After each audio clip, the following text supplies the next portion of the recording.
When you were trying to feed your babies, did you have statistics or facts swirling around in your mind about the importance of feeding your babies human milk?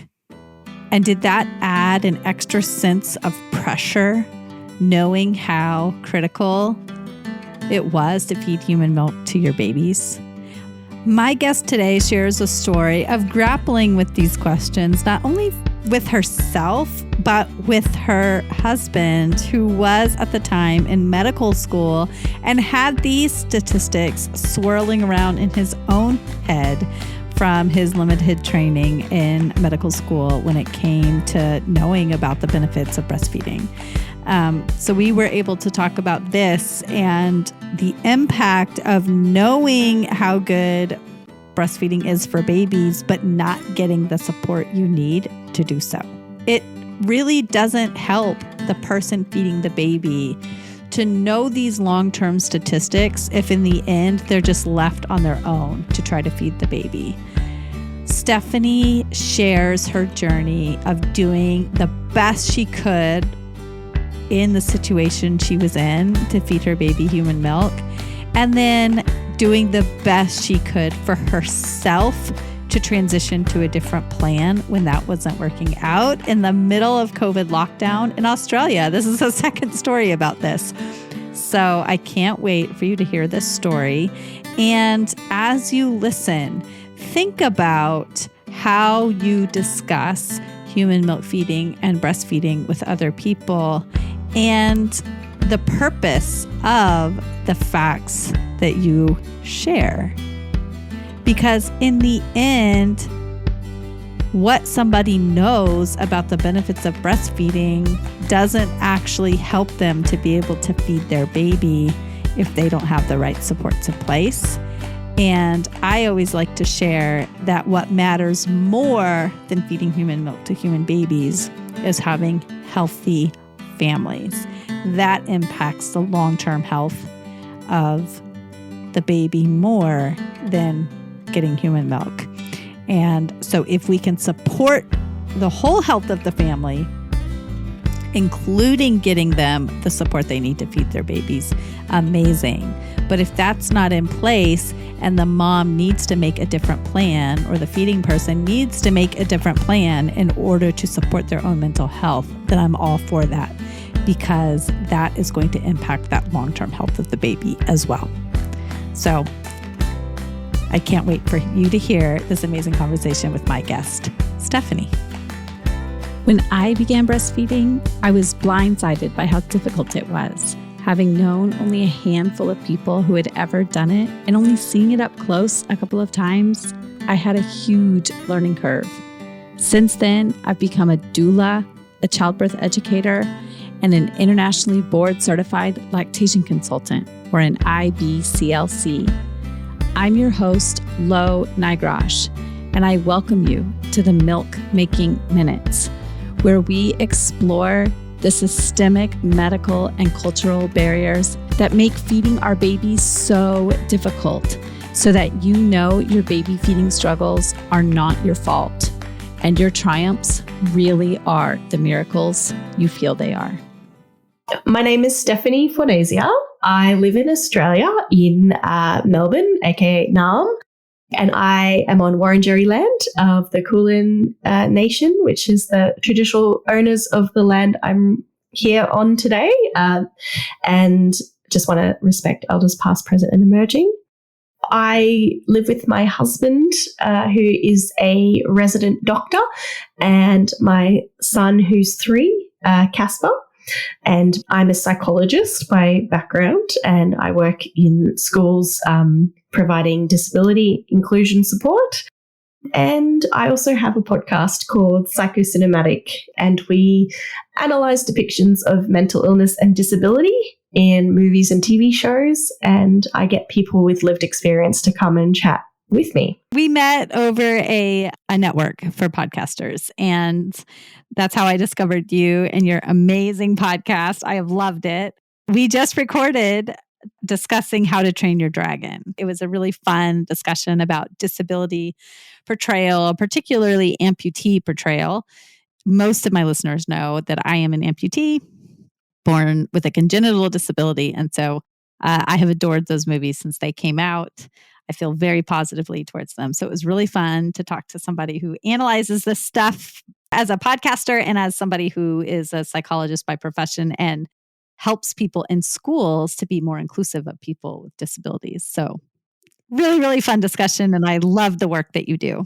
Thank you. And thank you so much for being involved and introducing me to an amazing film franchise, which I'll now be watching for a long time.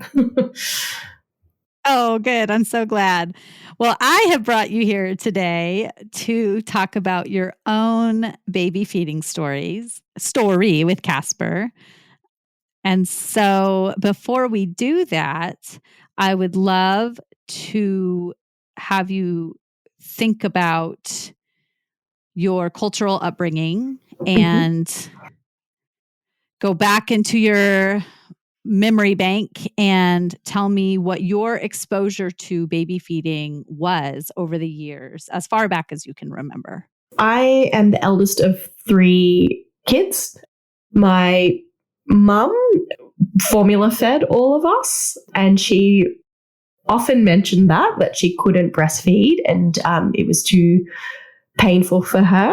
When my youngest sister, when she was born, I was about 8 or 9. So, I was sometimes involved in, giving her a bottle here and there, but it was mostly, mum who did that. And she used formula. As I grew up, especially, studying psychology and developmental psychology, there was often that, message that breastfeeding is preferred. So that was kind of my understanding, I guess, and my exposure to that sort of thing. What would you say the cultural attitudes are towards breastfeeding?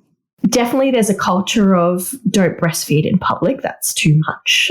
You can't show your boob. But there's also a mentality and a few people that I knew that were very much like formula is poison. A lot of the hospitals, particularly in Melbourne, are very pro breastfeeding. And my husband, Michael, when he went through medical school, was very much given the message that breast is best. There's all these reasons why breastfeeding is best. And as someone who is male, and before we started to have a family, he sort of ascribed by that mentality. When we were trying, and I was doing a lot of reading, we had a lot of discussions about, what if I can't breastfeed? My mum couldn't breastfeed. How true is it that this is the end of the world if we use formula? Were those conversations difficult to have? Did they cause friction between you? Initially, yes. I think that the issue was there was so much black and white viewing going on, and my husband can be a bit black and white too. So in his training, particularly early on, he would probably, take what he was given and ascribe by that. And now that he's worked more in the field, he's sort of seeing there's shades of grey, and, what's written on paper doesn't actually always apply to every single person. So initially there was some tension there, but as it got closer to Casper being born, and as we had more conversations and sort of read up on, a variety of literature around it, it was definitely less tension in those conversations. And particularly, I have generalized anxiety disorder. I've had depression quite a few times over my life, and I was very conscious of my own mental health when giving birth. And I expressed that a lot to my husband, in that, I'm at risk of postnatal depression. So I really don't want to have that added pressure to breastfeed on top of that. So if it doesn't work out, I'd really love there to be a neutral ground around that, and there not to be a feeling like I'm failing my child if it doesn't work out the way I want it to. So he was very understanding about that. And by the time I did start to breastfeed, we were very much on the same page about it, which was good. Yeah, I think when people see the issue as black and white, they're looking at it just from a viewpoint of what does the breast milk do for the baby Mm-hmm. and not looking at it holistically and viewing it as a systemic issue. And Exactly, so, yes, if we're just looking at what does breast milk do for a baby, what does formula do for a baby, absolutely 100% breast milk is best. Human milk is best. However, we don't just live in a bubble where all we do is compare breast milk to formula. We are working parents. We have various levels of support. We have various exposures to breastfeeding or not breastfeeding. We live in places where we feel the need to cover or not cover. We have various levels of pain that we may or may not be able to get help for. So we are not put into a bubble and then get to decide formula or human milk. It is way more complex than that. So in the research that I have conducted, because this really is one of the systemic barriers, is that pediatricians give a lot of advice about breastfeeding, pediatricians, gynecologists, doctors, family doctors. However, their training regarding breastfeeding is very minimal. It's like between 3 and 9 hours in medical school, which is not very much. That's like 3 class periods worth. And that would be accurate, their medical I think, school or even a little bit less than Michael. Okay. Right. So they have a lot of opinions. Their advice is sought out a lot. However, they don't know what they don't know. And so when their advice is sought out, they often don't realize there's so much more to human milk feeding. And so then they don't say, you know what you're asking me is quite complex. I should refer you to somebody who can really help you. Yeah, exactly. And I think the danger with medical school in that after your however many years of study before you actually go out into the field, you're given everything, like an overview of everything. So, what Michael would have learned about breastfeeding would have probably been, a page of information, which just doesn't cover the complexities of it. And on paper, something can look very black and white and simple, but that is absolutely not how it works. So, he's definitely evolved since then. And, as you go into different fields, and this is the interesting thing, he's going into the psychiatry field, which is great for me as a psychologist. But, if he was then, in 10 years' time to be asked to do something like physiological, he probably wouldn't have the skills anymore because, you hone in your skill in a certain area. So his understanding of women's health would be very minimal, really. Yeah, exactly. And I tell people, even when they're working with their pediatrician, your pediatrician, you are choosing for the span of your child's life. You're not necessarily choosing them because they are best for those baby years. Mm-hmm. And so they don't have the depth of knowledge about baby feeding that you might want them to have. You might need to seek out other expertise for that. But they have all the knowledge that you're going to want them to have from the moment your baby is born until they are graduating high school and perhaps college. So it's not that they're not fantastic at what they do. It's that their knowledge is much wider than, say, a lactation consultant who is really specializing in these 6 months, 1 year, 2 years that you will be feeding human milk to your baby. Exactly. Yeah. I have to both help my clients to have confidence in their doctors and also help them to see when their doctors are wrong, but not erode their confidence in their baby's care providers. It can be very challenging. Yeah. So I'm interested to see if this played out in your story at all, but also I'm seeing that it kind of played out just in your own relationship a little bit as your husband was in medical school and he had a very narrow view of what should be happening, but it sounds like he evolved as you had the conversations. So I'm glad. Yeah. Did you have something to say about that? I was just going to say, I'm very good at shutting him down when I need to, in that I'm the woman and you're the man. So whatever happens, you'll just have to deal with it. Right. I heard that in your episode on the movie Tully. Yeah. He was your co-host on that episode. And one of the ideas I had thrown out to you that we discussed was the movie Tully, but you said, oh, I actually already did it. And so I wanted to go back and listen to it because I had just recently watched the movie, and the movie portrays, it's hard to identify what it portrays because it's never named, but perinatal mental illness or perinatal. I guess it's perinatal psychosis. You two go back and forth about what it actually is in the movie. Yeah. But in the end, in your description of it, and I'll link your episode to it in my show notes because it's a great episode for my listeners to dig into as an introduction to your podcast, because it's this movie that really portrays this theme that comes up a lot in my podcast. People have talked about a psychosis multiple times on my show, but also just perinatal depression, perinatal anxiety. But there were a couple of times when he had an opinion and you're like, I am the one who has experienced postpartum anxiety. And I can't remember if you said you had experienced postpartum depression or not, but you were like, I think I know what a woman is going through at this time. And I'm not sure that you can exactly say what it would be like.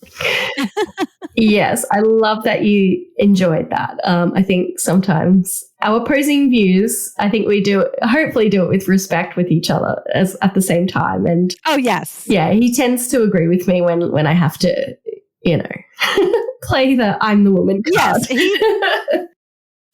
Last night, as a family, we had the rare opportunity to just have one child at home. We had not eaten dinner yet, and it was getting pretty late, but we asked him, it's just the three of us. What would you like to do? And my son said he wanted to take a walk at a nearby reservoir. And neither my husband and I were stressed out about this because we had a refrigerator full of Feast and Fettle, which had delivered home-cooked meals right to our front door that we knew when we came home from our walk, all we would have to do was just heat and serve it. So off we went on our walk right around sunset, around the reservoir. It was beautiful, just the three of us and our dog. And then we came home, and within 15 minutes, we had the most delicious coconut crusted cod and roasted cauliflower. And we ate it while we played Uno together. And the cleanup was so easy. And it made our evening so amazing after a full day of work and allowed us to connect with our child. And this is why I am so happy that Feast and Fettle is a partner of the podcast, because I truly believe that anything that allows families to spend more time together and less time worrying about all the things they need to do, like getting dinner on the table, is something I can get behind. So if you would like to see what Feast and Fettle can do for your family, go to feastandfettle.com and use my code MILK to get $30 off your first week's order. And let somebody else do the cooking for you and just go take that walk. If you want to have less anxiety and more confidence so that your parenting journey can feel like you always wanted it to feel, then go to my website right now so that you can have a person by your side who not only knows how you feel, but who combines my expertise of lactation with your expertise of your body and your baby to help you make the next right step in your lactation journey, because that's all you really need to do is make the next right step. And right now, that next right step is going to my website, www.quavinbirthservices.com. And I can't wait to see your name pop up in my inbox or on my phone, on my text messages. Talk to you soon. Okay, so getting back to your own experience, so you had some worry about what feeding would be like based on hearing your mom's experience, based on knowing what your own struggles with mental health had been like. And so tell me a little bit about what your hopes for baby feeding were, and then you can kind of go into what it was like for you. I really wanted to breastfeed. I really hoped that would work. But at the same time, I didn't want to put pressure on myself, unnecessary pressure on myself. And I did sort of have in the back of my head, fed is still best, in that, breast is preferred, but at the end of the day, as long as my baby's being fed, that's what's important. Because this was as COVID was heating up, there was a lot less access to prenatal classes that usually would have been provided. But I did manage to go to a breastfeeding class. I didn't love it. We had to sort of practice and, learn how the latch worked. There was a slight bit of shaming going on. And because I'm a psychologist and I constantly have my psychologist hat on, I couldn't help but be a little bit critical in that they talked about all the risk factors of your child not breastfeeding, and also kids who are breastfed tend to have higher IQ and tend to achieve more in these areas and have less colds and flus, etc.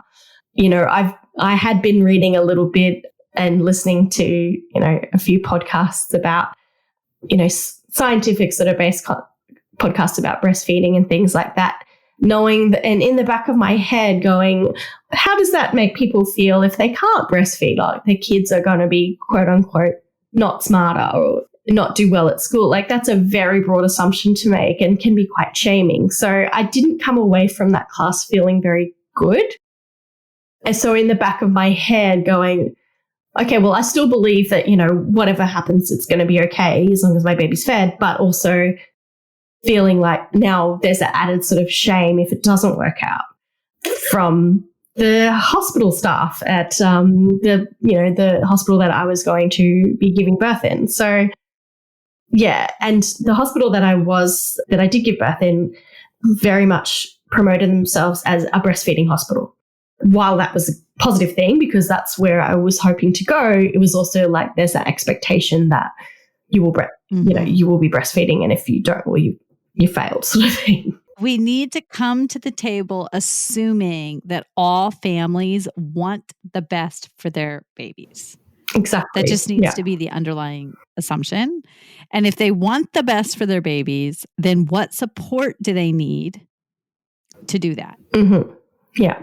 And let's assume that the parents know what is best for their babies. Mm-hmm. Let's assume that they are the ones who are going to know what their babies need. And yes, education is a part of the conversation when it comes to breastfeeding, but that is not the education that needs to be provided. Like, who cares whether or not an IQ could possibly be raised if you breastfeed? I had so many problems with even giving that message, and also correlation and causation being, not the same thing. These are the types of statistics that we want to look at a policy level when we're trying to figure out how to help governments put funding into the right places to build robust support systems.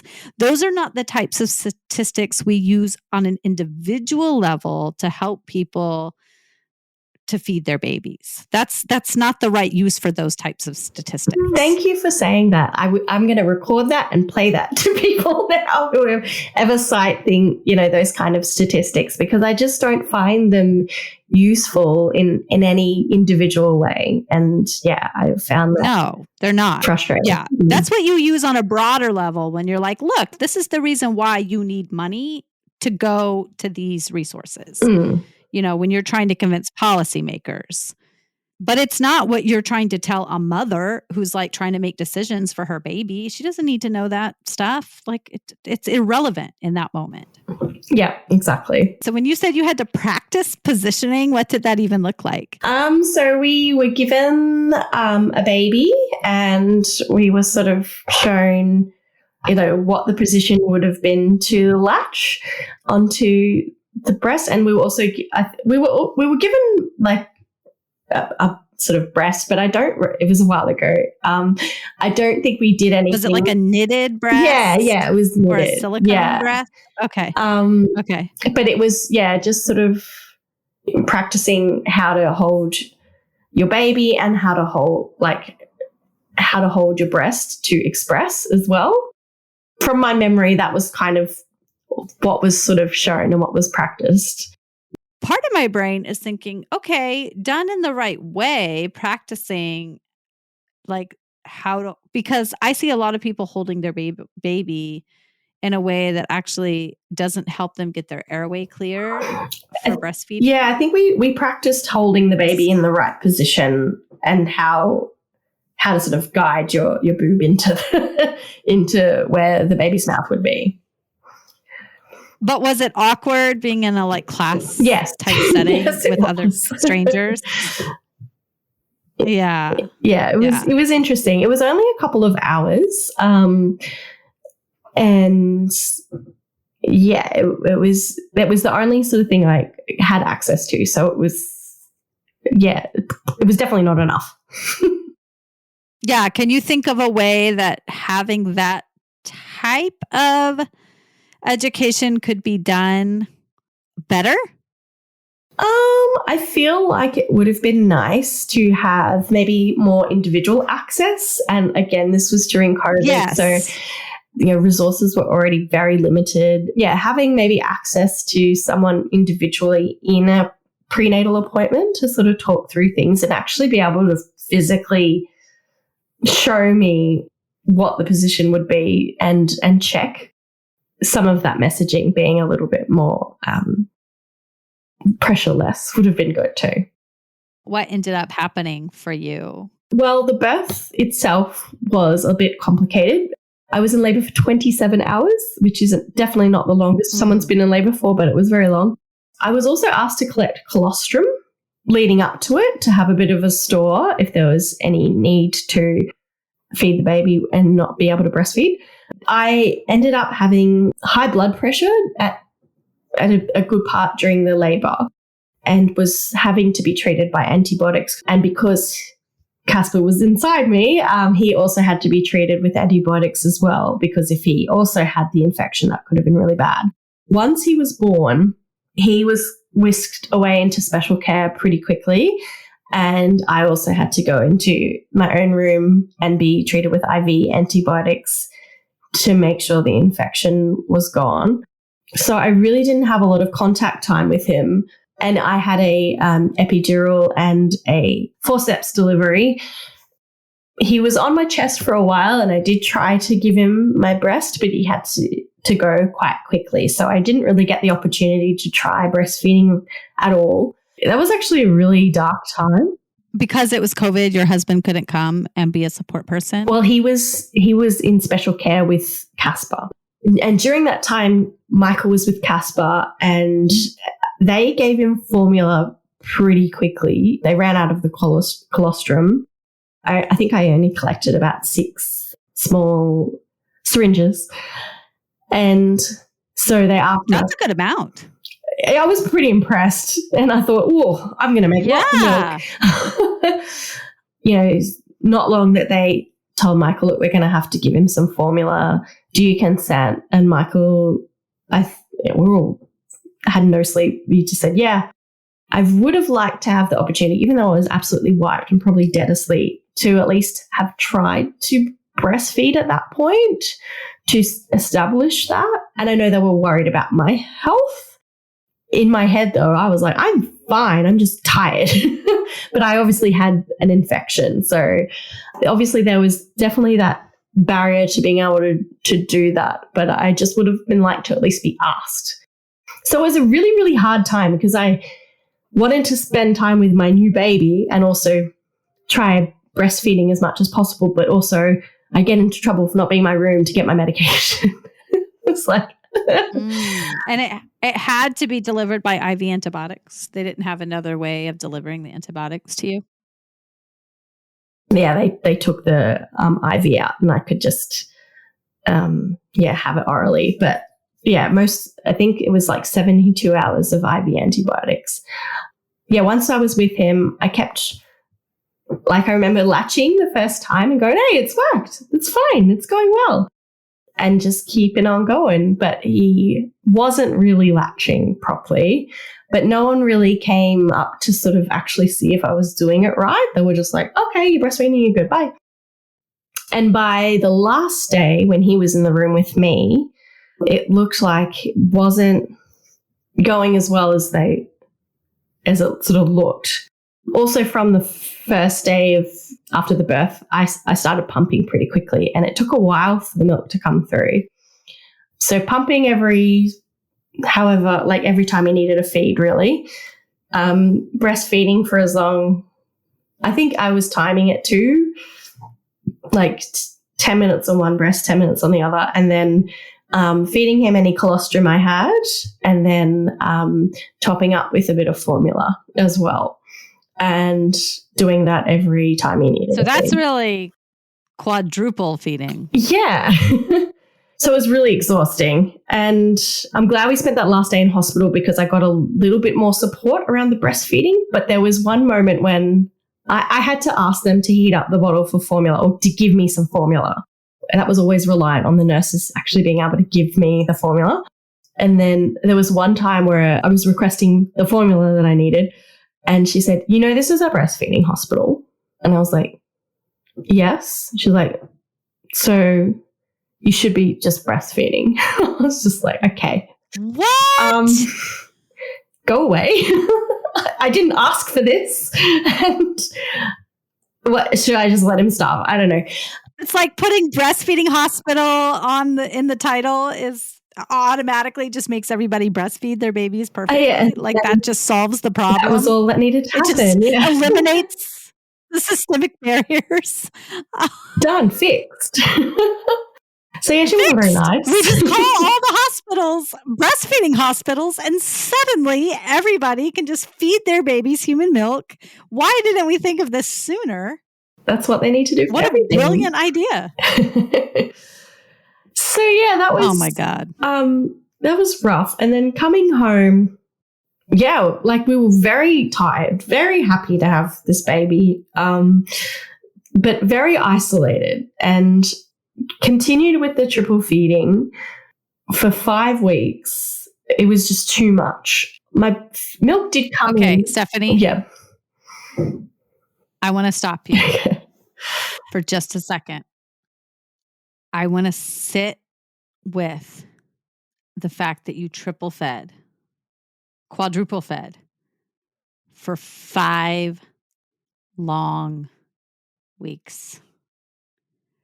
That is a long ass time. It was to do that. Thank you for that, because it felt like I'd given up on it after that 5-week point. Like, you couldn't do it. No. Something. We asked new parents to do this triple feeding plan, which is ridiculous. It is so much work. It takes so much time.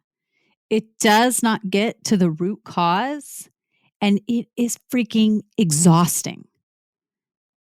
And to put somebody on that plan with no end date, fine. 2 or 3 days, fine. Somebody can get through 2 or 3 days.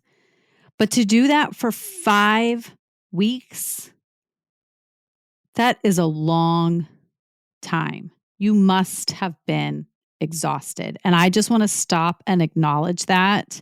I know it's been a couple of years now, but I don't know if anybody ever acknowledged that for you, that was a long time. That is a lot of work, a lot of hours, and you must have been exhausted. And I just want to say, if nobody has said it, 5 weeks is a long time for triple feeding. Thank you. Yeah, that's very validating. By the end of it at night, I wasn't pumping at night. I would just breast and milk feed. But it would also be like breastfeed, give them some breast milk, express breast milk, and top up with formula. So it was still a lot. Yeah. We weren't getting much sleep. No. So in Melbourne, you have the maternal child health nurses that connect with you at different milestones throughout your child's life until they turn 4, and it's free. It's through the government.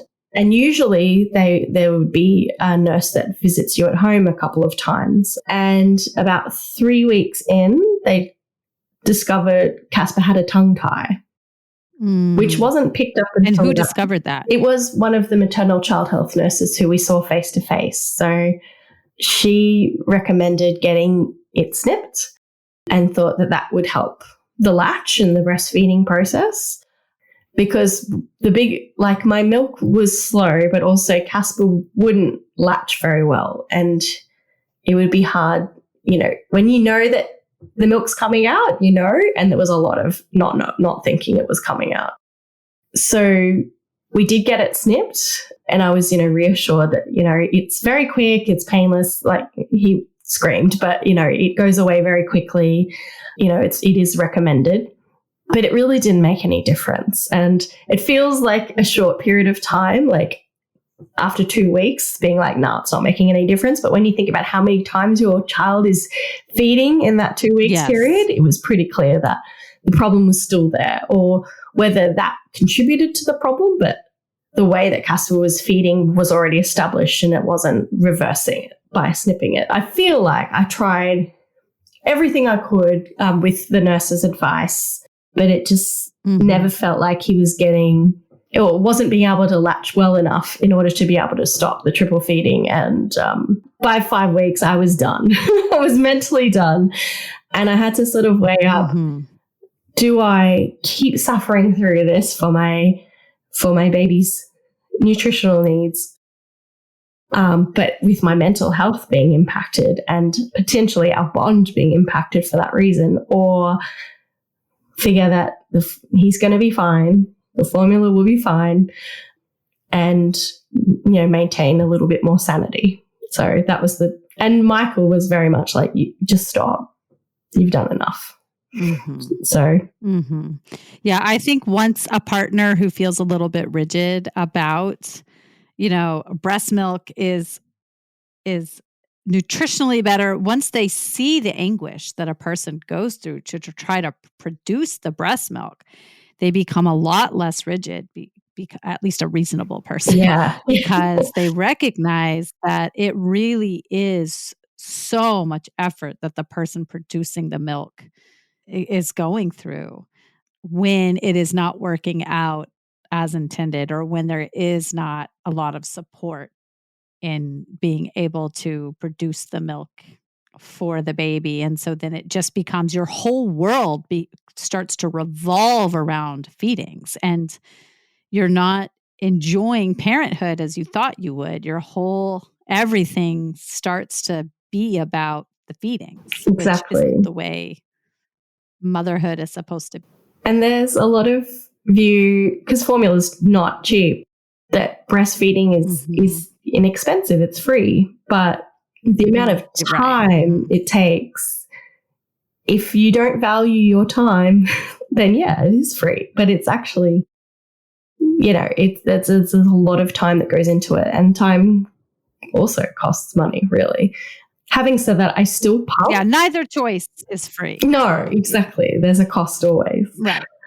I did pump for 5 months, I think it was. I wanted to make it to 6, but I would 5 months was enough, and gave him express breast milk and formula as sort of combination. So because I was able to pump, like the pump was doing better than Casper, I think. So I thought, might as well just keep pumping and giving him this breast milk, and at least he's getting some of my antibodies. I felt pretty okay with finishing the pumping at 5 months and switching just to formula, because I thought, look, I've done as best I can. I was less stressed about that. I love, first of all, that at no point did you feel like it was all or nothing. When you decided to end the body feeding, you recognized that you could continue to feed the human milk through pumping, which is always a valid choice. We never have to it's never black and white. So sometimes we feel like we have to fully end breastfeeding, fully switch to formula. And if somebody wants to do that, absolutely, that is an option. And I help people do that all the time and figure out the safest way to wean, because ending weaning automatically right away can sometimes lead to infection and be unsafe. And so doing it in a way that's safe for everybody is really important. But to recognize, okay, what is my biggest pain point here? It's latching. So I'm going to end latching and see how that goes. And then you were able to continue that for 5 months, which is fantastic. Yeah. And I think there was, there's also that sort of fear of failure of not being able to bond with your child through breastfeeding and through that contact. But there's other ways I can bond with Casper in so many ways. And I don't feel like our bond has been in any way diminished from not having that contact breastfeeding for more than that 5 weeks.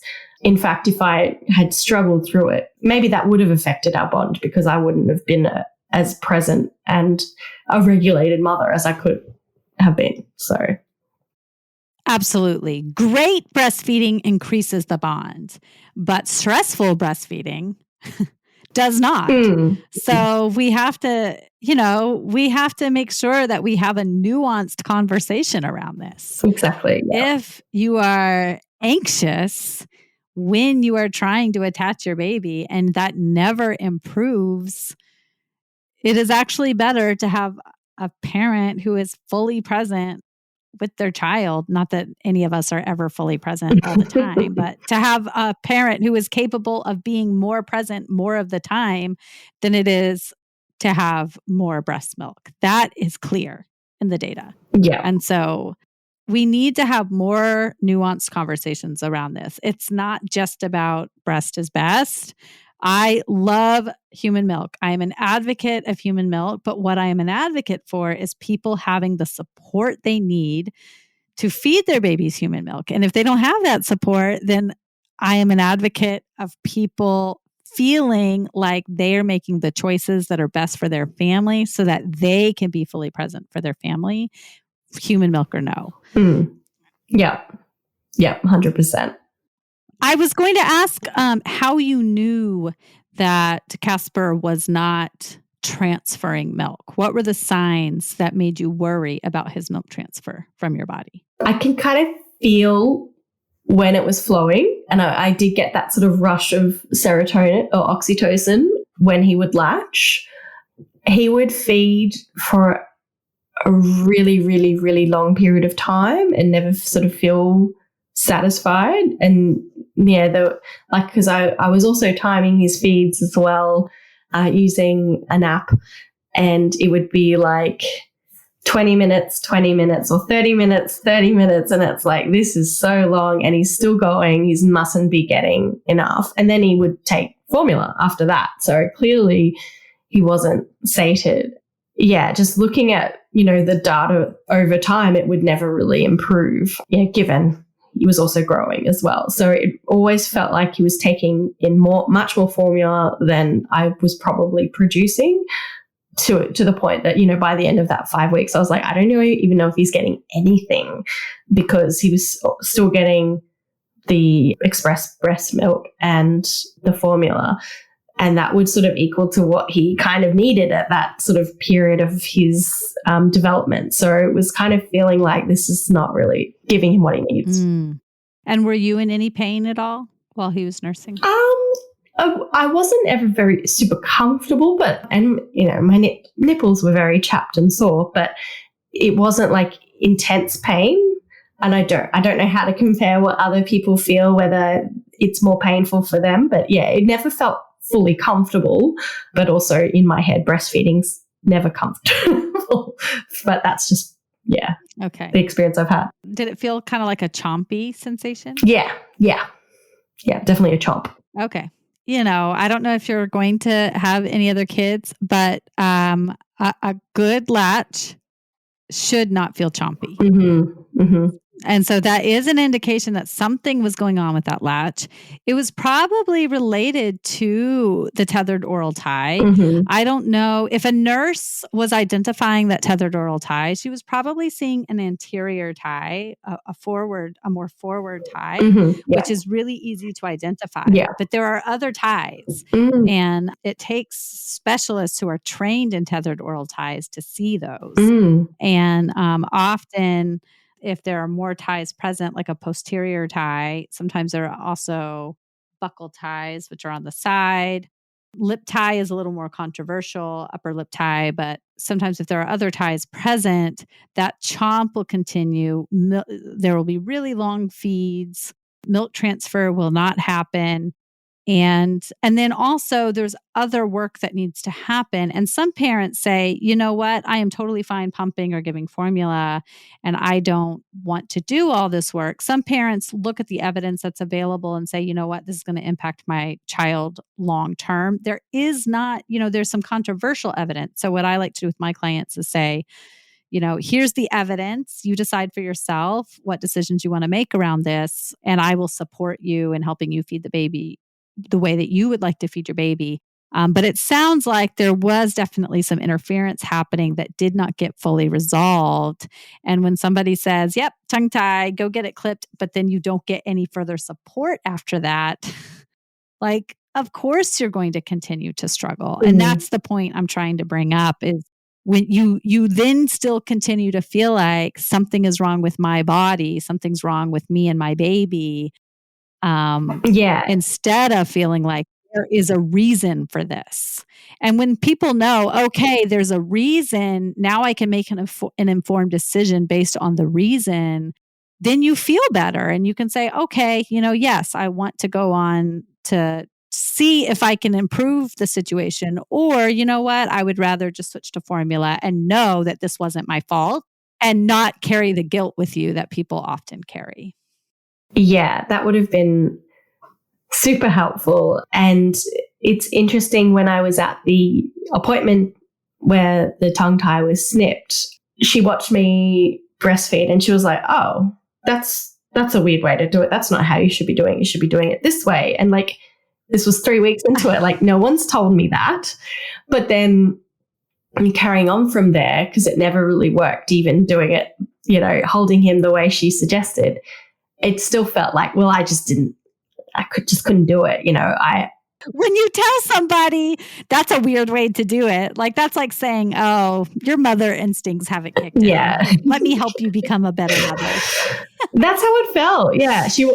Her bedside manner wasn't the best. I was very much like, I don't want to feel like I failed. If it doesn't work, it just doesn't work. But I've done a lot of self-reflection over the years and I kind of felt like I was a place where, I wouldn't let it get to me, but it's never what you imagine it to be. And given the time that it was as well, with a lot of supports not being there and also feeling so isolated, you can have the best mindset in the world, but you can still feel like a failure. And it's because of all the circumstances around you. Yeah. There's only so much our own mantras and self-reflection can do to counteract that. And of course, with time and reflection and healing, we can, but it takes a lot. And when you're right in the thick of it, it's really hard to brush it off. I would also just attribute it to COVID depression as well. Yes. But when you're in that state, you kind of feel like this is the way it's going to be forever. So it's very hard to see yourself in a few years' time and go, am I going to think, oh, I failed when, Casper's running around and going to school and stuff? In that moment, it's very hard to put yourself in those shoes. So yeah, it feels really, really desperate and distressing. I think that's why naming these barriers is so important, and helping people to see that they are not failures is so important, because I have found that even if people aren't directly relating it, these doubts of motherhood, the reason why people have to go into moms groups and ask, like, what should I pack my kids for lunch? Or how should I respond to the teacher when they say this? when they are in elementary school is because the doubt got planted in their earliest days and weeks and months when they felt like they weren't a good enough mother when it came to baby feeding, for instance. And so I really do think that it is a bigger issue than just baby feeding. We aren't able to trust ourselves in those first days and weeks and months because it gets taken away from us by all these professionals who say, "Oh, you can't, you're not supposed to do it that way, do it this way," because culturally we have lost a lot of these ways of interacting with our babies. And so we have to kind of rely on these professionals to teach us, but the professionals themselves don't really know. And so then they just treat us like we're a bunch of idiots who don't know how to care for our babies. And then we feel like idiots. Um, and then it carries through. Yeah, exactly. I hear this all the time. And sometimes by the time people come to me, they are so discombobulated. They have heard 10 things from 10 different people. And so I try to sit down and say, okay, what have you heard? What has helped? What has resonated? What do you need from me? Because I don't want to just be another voice telling you what to do. Like, how can I really help you to figure out the situation? And I work in a hospital 2 days a month only on the postpartum unit. And sometimes by the time I've seen them on day 2, they've already heard 10 different things from 10 different people. And they're so confused. They're like, well, this nurse told me to feed X number of minutes for, every X number of hours. And this nurse told me to feed in this position. And this nurse told me to feed in that position. And this nurse told me to use a nipple shield. And this nurse told me not to use a nipple shield. And they already feel so confused. And it's only day 2. Yeah, I definitely had that experience as well. As we're wrapping up here, I want to know, once you made that decision at the 5-week mark to feed formula and to pump as much as you could, how did that change the game for you as far as your own feelings about yourself and your motherhood? I think there was a lot of emotion to start with, and leading up to it, I was really not in a very good state. But as soon as the decision was made, it felt like some of that pressure gradually started to go away. Just getting more sleep at night. And also, I stopped pumping at night. So my husband and I could, actually have shifts of who fed when. For that first year of Casper's life, or 8 months, he had equal access to me and him, or Dad. Although, Dad was busy in the office, but, whenever I needed him, he could be there. So we were able to really equalize the parenting even more, which just took such a load off me. I definitely had my down moments still, and, COVID was still had no end in sight. So lockdowns continued until Casper was about 18 months old, saw home a lot more than anywhere else, and didn't really see much of his family members. I was very comfortable with that decision. And then to the point, by that 5-month mark, I was very, very comfortable switching to formula. And yeah, that also was just very, very much more convenient than the pumping as well.